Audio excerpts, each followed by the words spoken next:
దర్యాప్తు అయితే చేపట్టారు. కొత్త ప్రభాకర్ రెడ్డి మనకు తెలుసు, బీఆర్ఎస్ ఎమ్మెల్యే మరి కొత్త ప్రభాకర్ రెడ్డిపై మరి ఈ యొక్క ఆరోపణలు ఉన్నాయి. ఒక రకంగా చెప్పాలంటే హైడ్రా అనేది వచ్చి సామాన్య ప్రజలందరికీ న్యాయం చేకూరుస్తుందని చెప్పి తెలంగాణ రాష్ట్ర వ్యాప్తంగా ప్రజలందరూ కూడా నమ్ముతున్నారు. దానికి ఉదాహరణ మనకు తెలుసు, హైదరాబాద్లో ఏదన్నా చిన్న వర్షం వచ్చినా ఏదన్నా వచ్చినా ఇమ్మీడియట్లీ కూడా అన్నీ మునిగిపోతాయికి కారణం ఇలాంటి చెరువులు కుంటలు కబ్జాలకు గురి కావడమే.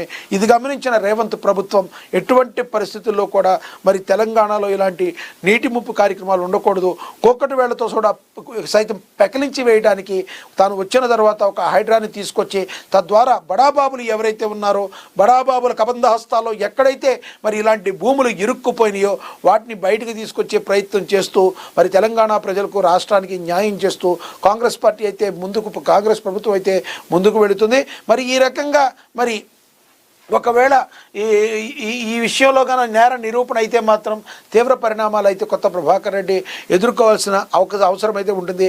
ఆ చెరువులోని 5 ఎకరాలను పూర్తి చేసి మరి ప్రైవేట్ ట్రావెల్స్కి ఒక సంస్థకి మరి అక్కడికి రెంట్కి ఇచ్చారని ఆరోపణలు వచ్చిన వేళ పోలీసులు కూడా మరి కేసు అయితే నమోదు చేయడం జరిగింది.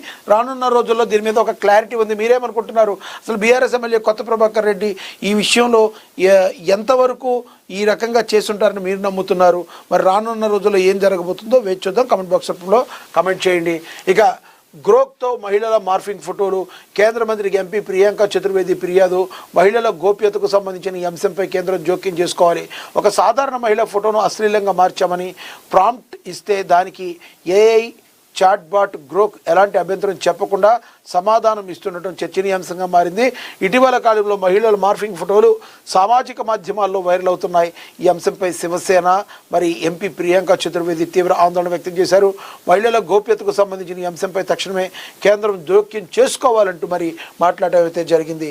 ఒక ఏఐ ద్వారా మరి విప్లవాత్మకమైన మార్పులు వచ్చి ఉపయోగానికి పాజిటివ్ వైపుకి తీసుకువెళ్లాల్సిన దాన్ని మరి ఇలాంటి అశ్లీలంగా మరి మహిళలను కించపరిచే విధంగా ఉండేటట్టు వాటాన్ని చాలా తీవ్రంగా కఠినంగా శిక్షించాలి.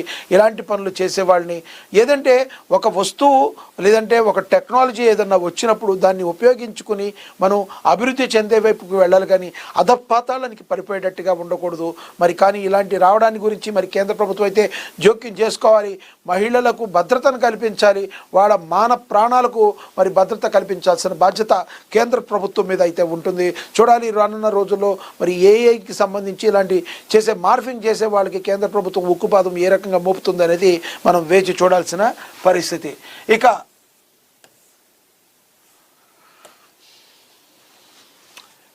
మనకున్న శక్తి తక్కువ, అందులో గ్రూపులు ఎందుకు, గ్రూపులు బువ్వ పెట్టవు, కొత్త నేతలను ఆదరించి హక్కును చేర్చుకొని రాజకీయాల్లో శాశ్వత శత్రువులు శాశ్వత మిత్రులు ఉండరు.